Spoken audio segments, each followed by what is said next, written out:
Inspektur Upacara. Hari Kebangkitan Nasional ke-115 jatuh pada 20 Mei 2023. Diperingati pemerintah Kota Palembang dengan upacara bendera di halaman belakang kantor Wali Kota Palembang pada Senin 22 Mei 2023. Bertindak selaku Inspektur Upacara, Wali Kota Palembang Harno Joyo, dan upacara diikuti seluruh kepala OPD, pelajar, TNI, dan Polri di Kota Palembang.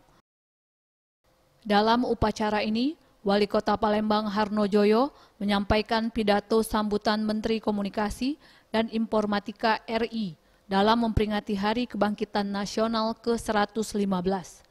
Usai memimpin upacara, Wali Kota Palembang Harno Joyo menyampaikan selamat Hari Kebangkitan Nasional, semoga dengan semangat perjuangan dapat kerja keras.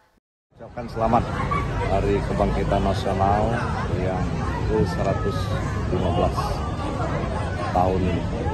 Semoga dengan semangat jiwa kebangkitan nasional ini yang mari kita bersama-sama tentu semangat kerja cerdas, kerja ikhlas, kerja keras yang harus di setiap langkah kita mendasari apa yang menjadi semangat kebangkitan bangsa. Saya tentu hari ini acara dilaksanakan dengan tertib, lancar, oleh seluruh masyarakat, kami sangat apresiasi. Tim Liputan Sriwijaya TV.